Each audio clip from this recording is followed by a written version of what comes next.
Bună tuturor! Astăzi este un nou episod, ca de obicei, din pensiune, doar că... De ce văd un library care vine brusc?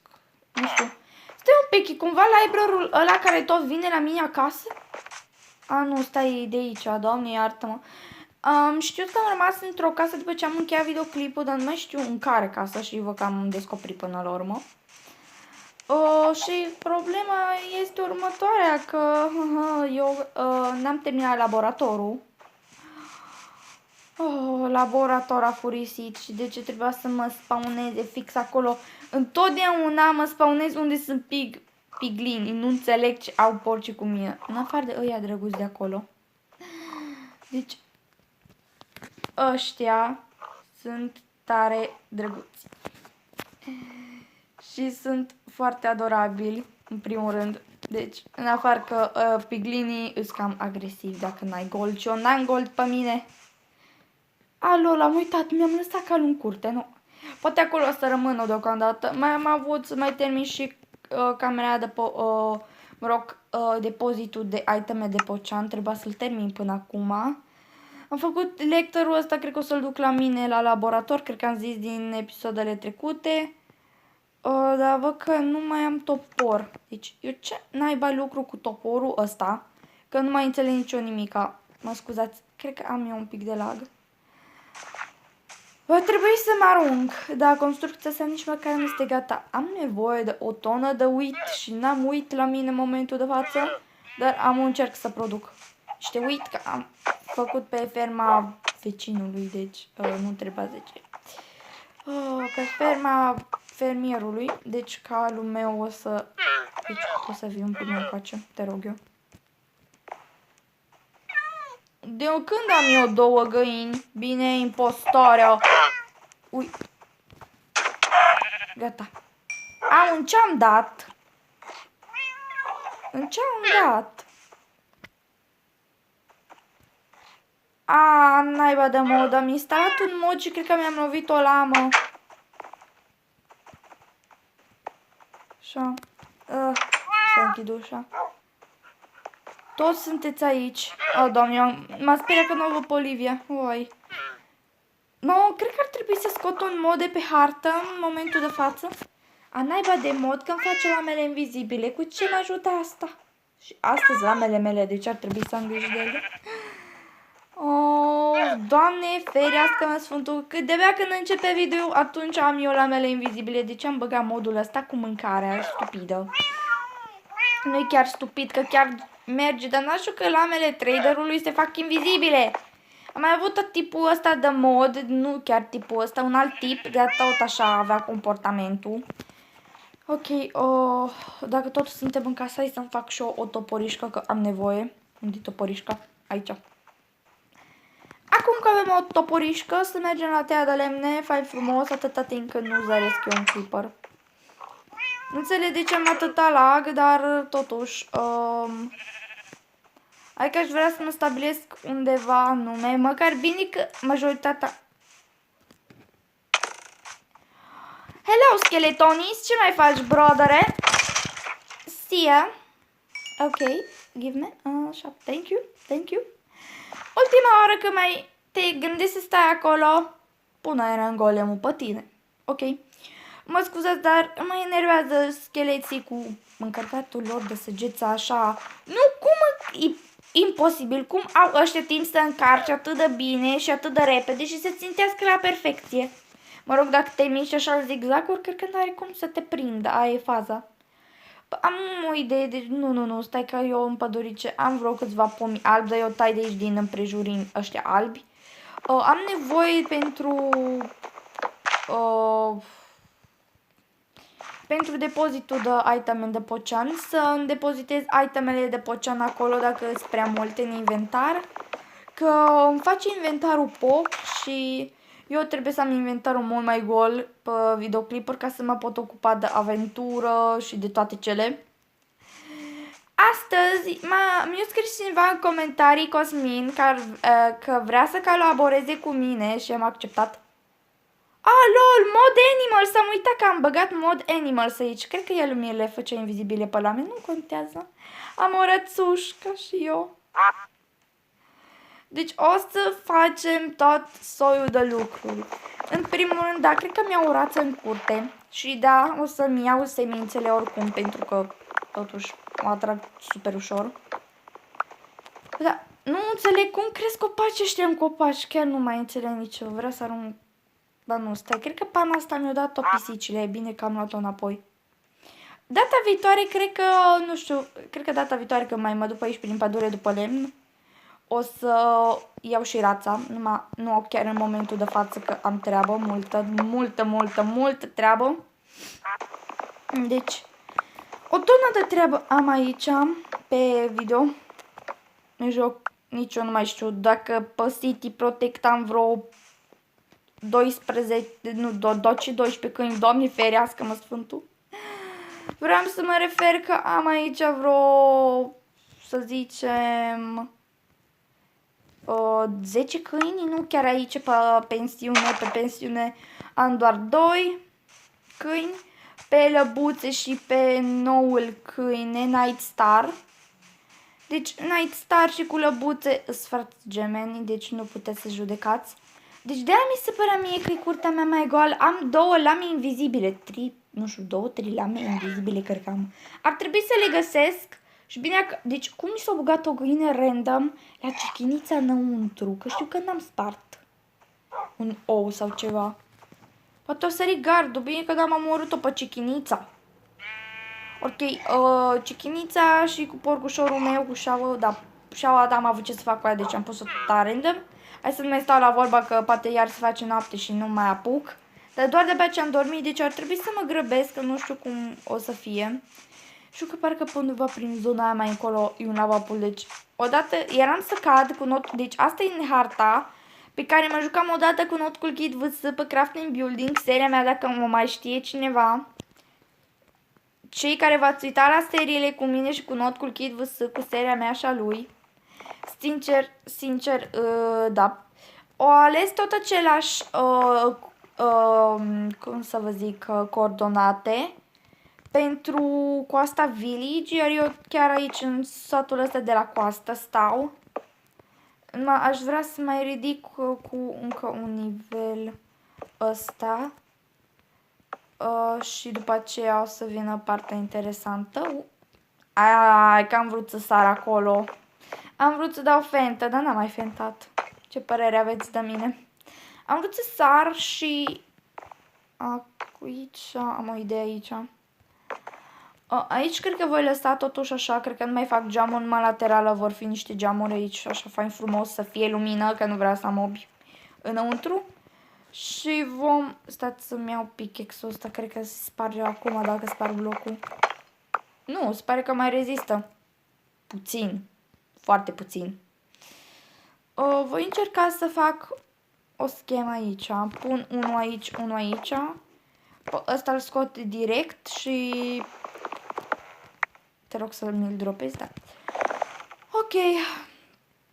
Dacă dau prea repede pe butoane, efectiv mă pun direct automat pe shift. S-a întâmplat pe videoclipul de ieri și așa m-am chinuit eu. Am fost și m-am uitat pe la sora mea pe harta ei să văd ce-o mai lucrat și totuși ok a fost. Aici voi încerca să fac așa că nu cred, aici cred că nu pot să fac geam.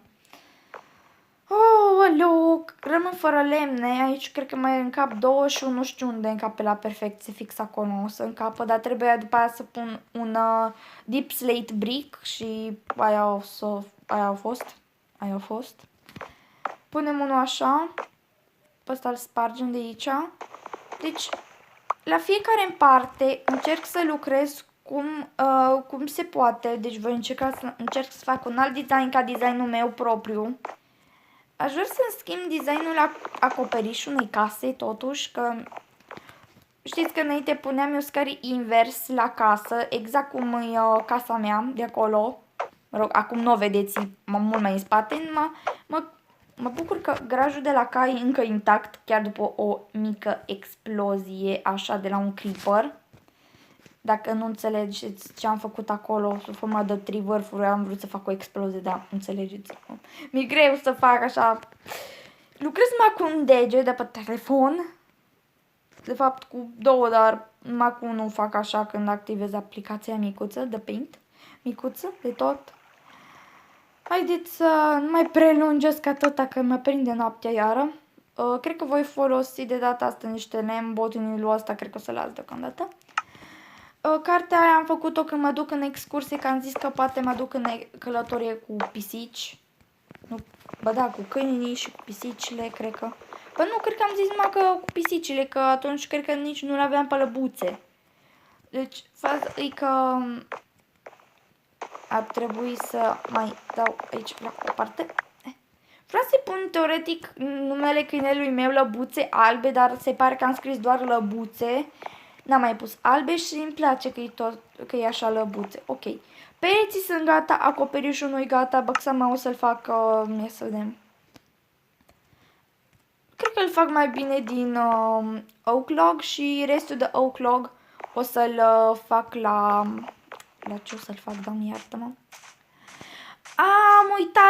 Am uitat de, pe toate episoadele mele în care atât am fost ocupată pe pensiune, am uitat să mai fac și eu pensiunea mea, am uitat că am o clădire în construcții. Uitați-o, nici măcar nu-i terminată încă. Oricum, la pereți o să fie mai greu și pentru aranjare la camere, oricum va trebui să închem niște villageri. Nu știu unde e domnul villager care lucrează aici la mine acasă, nu știu, tot vine aici la furnace, la smokerul meu și vine să lucreze, nu înțeleg de ce nu vine. Oricum, niște slab, stai, eu nu am lemne plus pentru slaburi, Doamne, de ce n-am făcut până acum? Ok, deci, mai am aici 2 rămase, 14, încă vreo 2, 20, 26, perfect și nice. Ok, în mare parte va fi tot ok, dar eu mor de foame în momentul de față.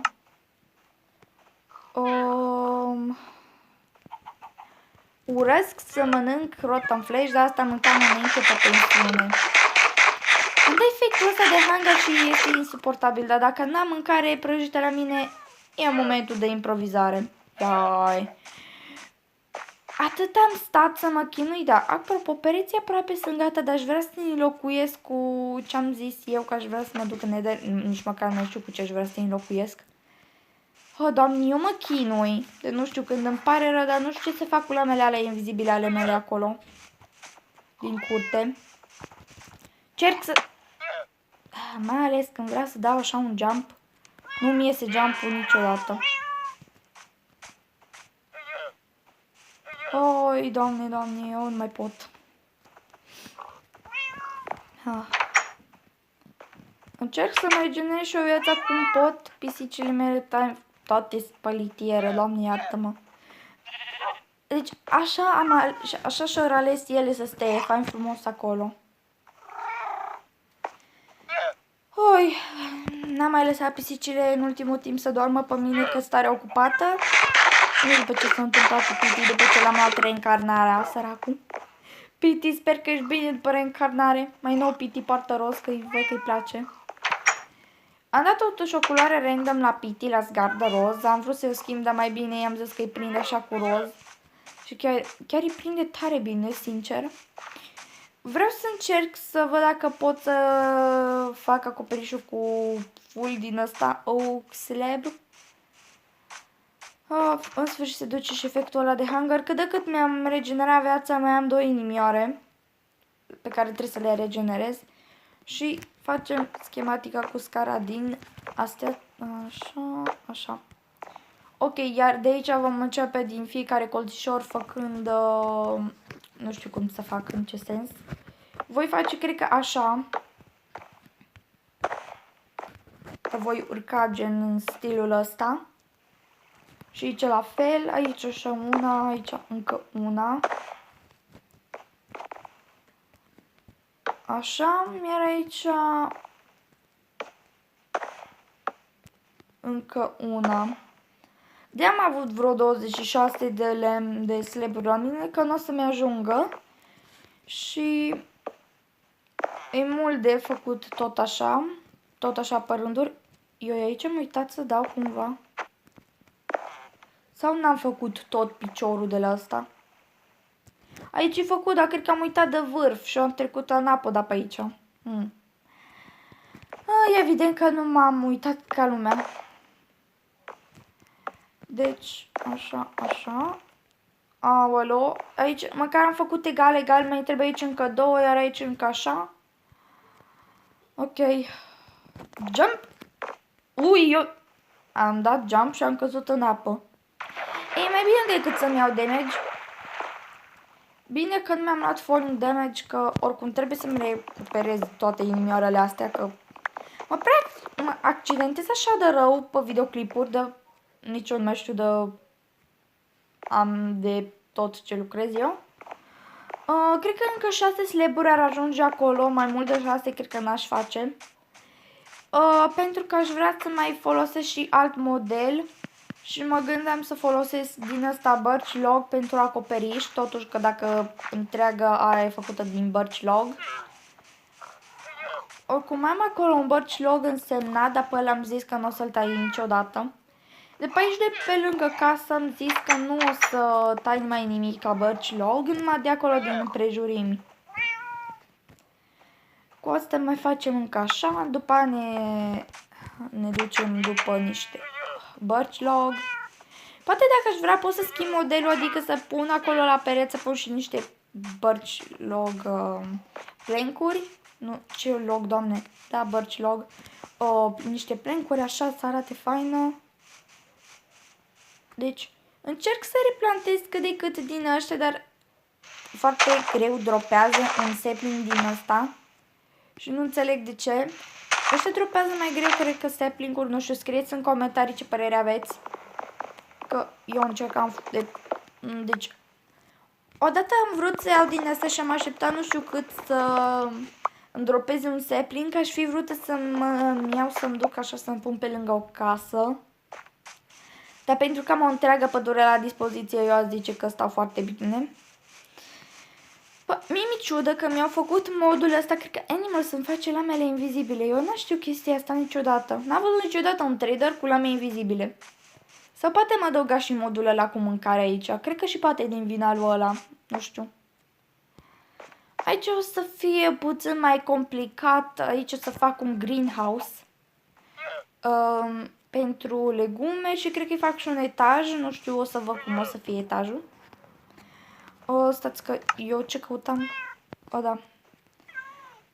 Lor, eu mai avem aici 2 cartofi în inventar. Nu m-am uitat după ei.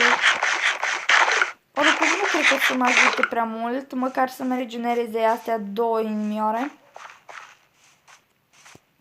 Să vedem. Cât o să-mi ajungă? Astea 20 cred că o să-mi ajungă. Ar trebui să mă duc după crafting. Dacă vă întrebați de unde, ce s-a întâmplat cu celălalt crafting de la docuri, păi l-am pus în mine din episoadele trecute și m-am gândit ca astăzi să fac totuși un episod din pensiune. Cred că ar trebui un pic mai mult de 18, 24, 30, 36. Ce am nevoie de foarte mult și poate mai lucrez cu asta 36 de bucăți. Nu știu, restul, majoritatea ce vor rămâne din astea, dacă nu o să ajungă astea toate pentru acoperiș.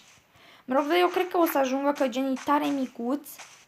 Și după aceea trebuie să retușăm neapărat acolo în vârf. Deci, uitați cam așa o să arate. Iar pe margine o să vedeți cum o să arate în continuare. Deci, mă bucur că am prins și eu am prins o muniță cu Looting of the Sea, nu mai știu, data trecută. Și m-a întrebat Raluca de ce.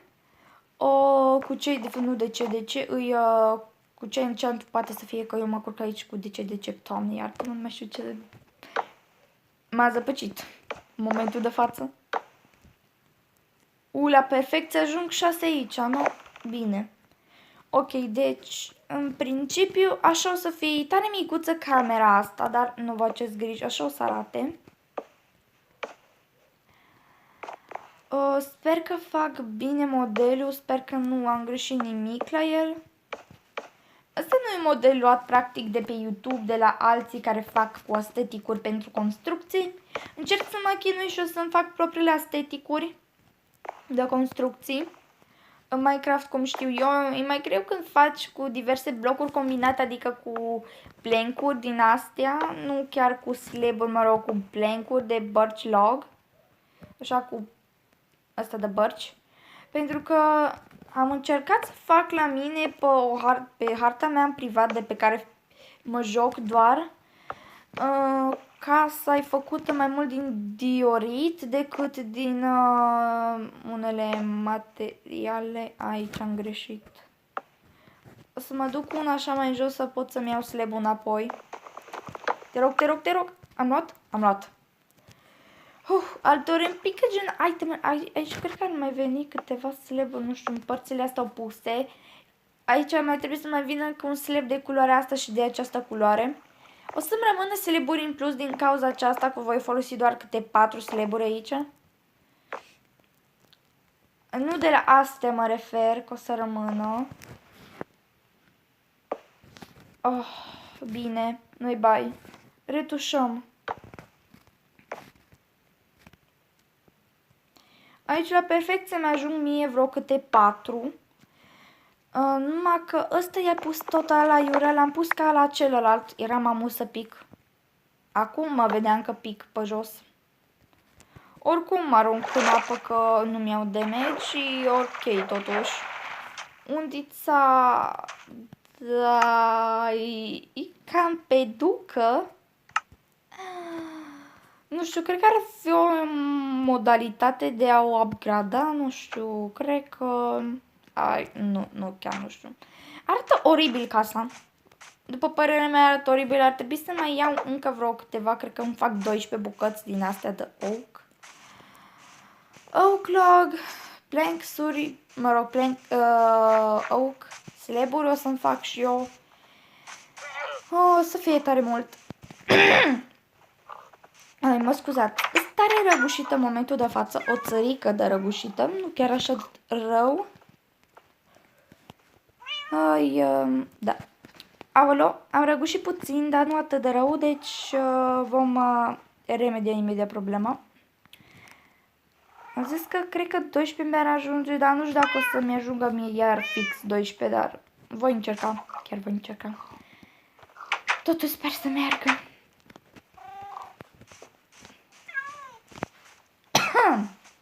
Da.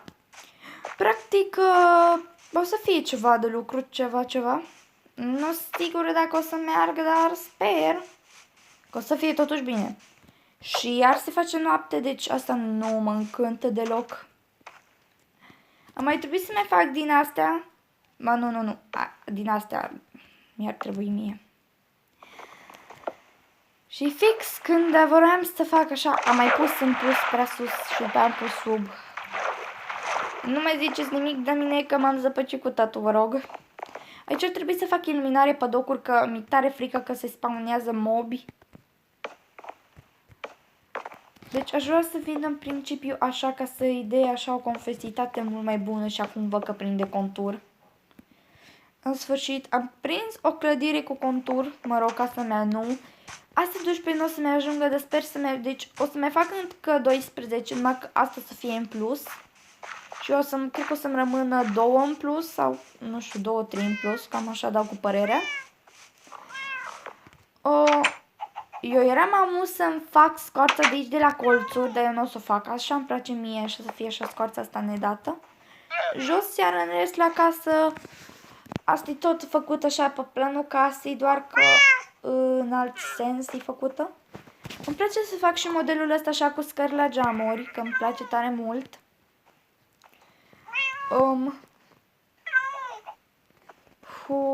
Mai întreb încă 7, încă un pic, așa, 13, așa la perfecție, cred că o să-mi rămână, mă rog, eu zic una, că dacă am avut una în plus. Ok, deci vom face în felul următor cu toate astea. O să mă duc mai bine pe aici. Nu știu, mi se pare mie că ajung mai ușor. De fapt chiar dau un mare ocol, dar nu mă interesează. Oricum, pe aici mă bucur că o să fie în sfârșit gata toată șandera mama. Am uitat, deci astea să le scot ca să ne trebuiască pentru laborator, că îs disperată după ele. Deci am văzut că e și asemenea de deep slate în Nether. Nu știu, aici cred că voi face, nu știu, cred că aici îmi pun o ușă de birch log, nu știu. Cred că o să-mi pun tot așa o ușă din asta de oak, că aș vrea să văd dacă cumva patrulează creeper pe aici, pe zonă. Că niciodată nu se știe când vin creeperii și stare enervant. Alteori când ai dat sonorul pe mult la Minecraft, efectiv nu-i poți auzi, dar în majoritate eu mai dau sonorul pe mut la Minecraft. Nu știu, sonorul meu e dat tare încet pe Minecraft și nu prea aud. În majoritate încerc cât de cât să fac totul să fie ok, să merg de la suprafață. Aici încă una și cam așa arată. Eu nu zic că e atât de rău pe cât pare. Așa. Și eu să adaug un pic din esteticul meu, niște frunze super drăguțe, nu știu, îmi plac așa mult frunzele. Am văzut pe cineva că lucrează cu frunze și aș vrut și eu să încerc și rezultatele mele sunt chiar foarte bune. Să mai zic că, zici că cineva a pus aici niște îngrășământ pe acoperiș la cai, la grajd și acum crește tone de frunze. Sincer, e fain esteticul ăsta, stai, eu mai am oare frunze în inventar? Da, frunze nu mai am, dar am ghiveciuri, multe ghiveciuri. Și aș vrea să-mi plantez și un pomișor în casă. Ba, nu am o idee, îmi pun aici pe gard. Ei, că nu mere să pun pe slaburi, n-ar fi rar. Astea două pumpkin-uri le-am lăsat aici, de data trecută eu știu că am o idee. De ce nu m-am gândit până acum să pun aici pe gărdulețul ăsta? Eu îi zici că e ca o mini tufă. E superb așa. Așa chiar îmi place mult de tot. Voi pune majoritatea sapling-uri de la... Doamne, m-a zăpăcit. Majoritatea de la sapling-urile astea de oak o să le pun așa în ghiveciuri chiar aici. Uite aici, cred că o să stea bine așa. Eu e așa. E perfect. Așa pe colțuri. E perfect. Unde? Da, normal că trebuia să pun ghiveciu aici jos. Aici pe mijloc vreau să pun ghiveciu și ultimul sapling. Acum chiar mi se pare că e mult mai bine. Și mă și atenționez unde-s gardurile, că de obicei mă bag în garduri intenționat.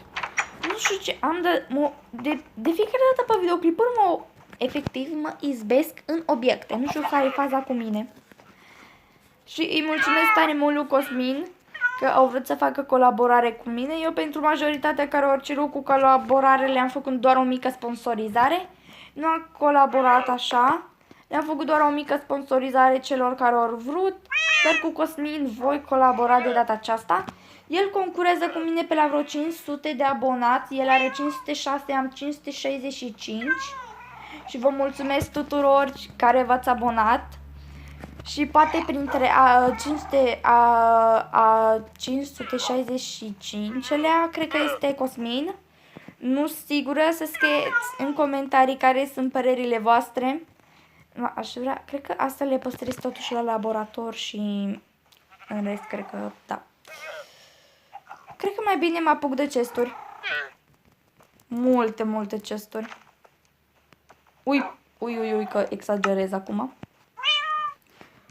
5 chesturi, cred că mi-ajunge, iar restul de ăsta cred că o să mă duc să termin totuși pensiunea. Nu mai m-am apucat de pensiune de când am fost eu cu Piti. De când am fost eu cu Piti, nu mai m-am apucat de pensiune când am avut-o și pe Olivia.